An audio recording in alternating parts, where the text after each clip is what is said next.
management works. Let's assume you've managed a workplace mediation and it's gone well. The participants have left the mediation and they have an agreement on how they're going to work together. Not so fast. Workplace mediation is one strategy that can be used when managing conflict in a workplace. So it's important to remember it's not the be-all and end-all to address conflict. It's important when identifying the root cause of the conflict to gain an understanding as to why the people involved didn't address it as early as possible. Were they lacking skills in how to manage conflict? Or are they lacking confidence in managing themselves and others in a conflict? Having conflict escalate to a point where mediation requires triggers a question to ask about the skills of your employees around managing themselves and others in conflict. A mediation is great because it will address the issues and help the participants work their way through, talk about what's happened in the past, what's happening at the moment, and how they'll work together in the future.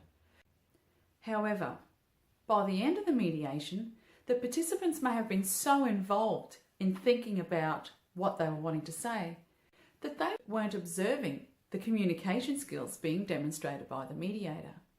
So, what do you need to do to help your staff the next time they find themselves in conflict to better manage themselves? Minimising the chance of conflict occurring again in your workplace is a little bit like building a tower of cards. When you were young, did you ever try to build a tower only to find out that it kept falling over and you'd build it again and again and again? Still with not much luck? Unless perhaps you were one of those industrious children who were able to use sticky tape and glue and even blue tack to be able to keep it together to create this great tower. Well, managing conflict and having people develop skills in conflict management is a bit like building that tower. One strategy alone will not help develop the conflict management skills of your employees. Just like trying to build a tower out of cards won't work either.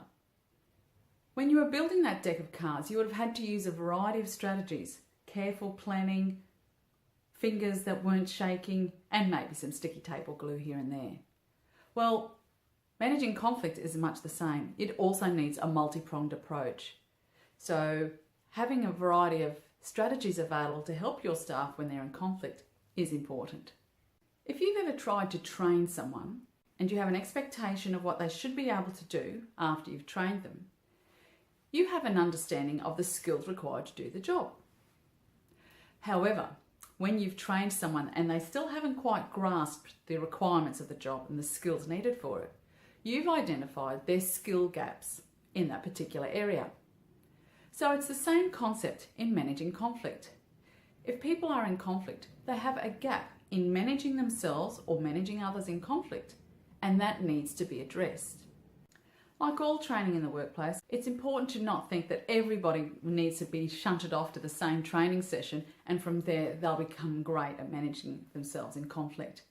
Identify the specific skill gaps that are missing from your staff around conflict management and address those individually. They might need to listen to a podcast or watch a video or read a blog, or they may need to undergo some training. But provide them with a variety of strategies to be able to help them address their own skill gaps. So conflict management does work, and how your organisation can make sure that you're in the lead on this area is to ensure that when your staff are being tested for all their skills in their technical areas and their communication areas, that conflict management is also an area given a lot of credence. I'm Andrea Doyle. I'm a workplace mediator and a conflict manager. Thanks very much for watching.